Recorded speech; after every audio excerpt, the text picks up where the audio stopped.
When I leave my home, I always make sure that these 7 cards are always in my physical wallet to cover the 6 most popular spend categories we all use. Yes, we all have digital wallets, and in my case, I have 20 cards linked to my Apple Pay. But we all know that there are use cases where you have to pull out a physical card. For example, I visited Walmart recently to pick up more of my favorite Ozark products. I'm a huge fan of Ozark tumblers, mugs, and water bottles. This is not an Ozark sponsored video, but I wouldn't consider drinking my morning or afternoon iced coffees in anything other than an Ozark tumbler. My point in mentioning Walmart is that my New York store on Long Island doesn't accept mobile payments. In such cases, I need to resort to using a physical card, and I am never going to be caught using the wrong card for a given category. I just wouldn't be able to forgive myself. I'm not saying that I've perhaps in the past returned items and repurchased them to get the right multiplier. I'm not saying that. So similar to how I plan which credit cards to apply for, my wallet structure is very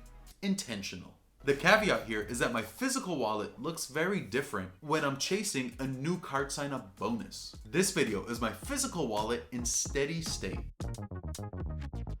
I structure my wallet into these 6 categories: dining, supermarkets, gas, transit parking and tolls, entertainment, and catch-all. My version of the golden rule is to earn a minimum of 2x on every purchase. Category 1, dining.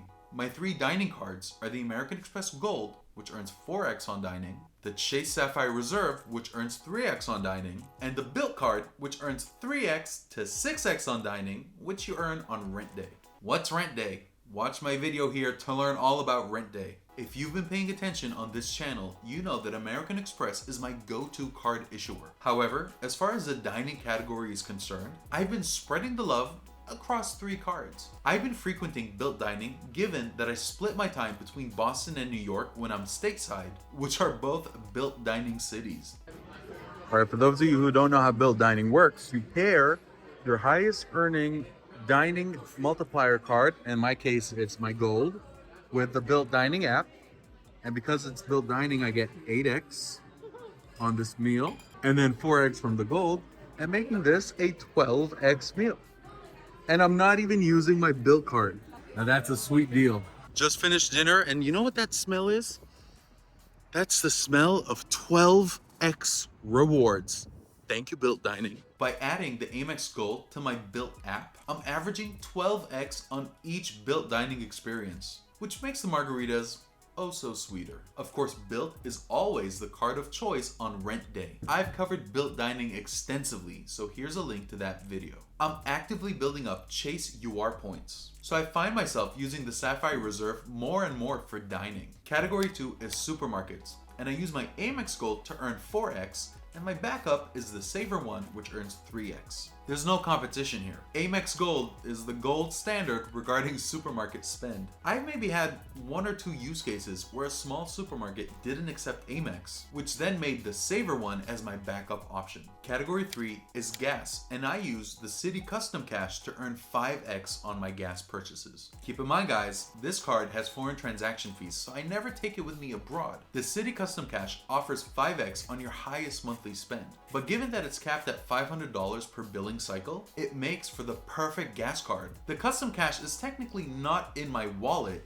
I keep it in my car. I actually got the idea from Dave Hansen, who stated that he leaves it in his car to ensure that he always earns 5x on gas. I'm now doing the same thing, so thanks Dave. Category 4 is transit, parking, and tolls. The Chase Sapphire Reserve earns me 3x on these categories. The beauty of the Sapphire Reserve is that its travel category is extremely broad, and it includes every form of transportation except helicopters. But seriously, trains, subways, parking, ferries, tolls, all of it. When I go to my job in Manhattan for my 2 to 3 day monthly sentence of in-office presence, I take the subway and earn 3x with the Sapphire Reserve. Given the fact that there's a $300 travel credit with the Sapphire Reserve and its ease of use, I don't think of the Sapphire Reserve as an effective annual fee of $250. I instead think of it as a $250 annual fee card. Huh?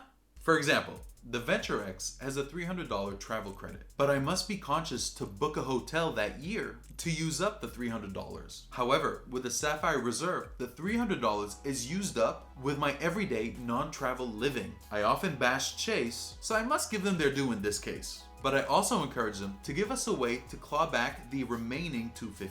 Now for entertainment with the Saver One, which earns me 3x. This really is in my wallet for movie nights. However, it comes in handy for concert going. The family and I took in a Mariah Carey Christmas concert in Boston. As you all know, the drinks at this event are crazy expensive. So at least I walked away with a ton of points, but don't get me wrong, I'd rather they reduce the prices of the drinks. It's a useful category, but not often used. Finally, our catch-all category. We have the Capital One Venture X, which is a 2x catch-all, and the American Express Blue Business Plus, which is also a 2x catch-all. No matter how great a setup is, there's always a non-category spend item. By non-category, I'm referring to an item which doesn't have a targeted multiplier like those mentioned earlier, dining, supermarkets, gas, etc. For non-category spend, our target is a minimum of 2x. When I'm on the go, I choose either the Venture X or the Blue Business Plus, and the choice is whether or not it's a personal or business expense. I can't say enough about the Blue Business Plus. There are no hoops to jump through as you earn 2x on up to $50,000 in spend. If Chase would offer a simple, no category 2x business card, I'd be happy to spread the love.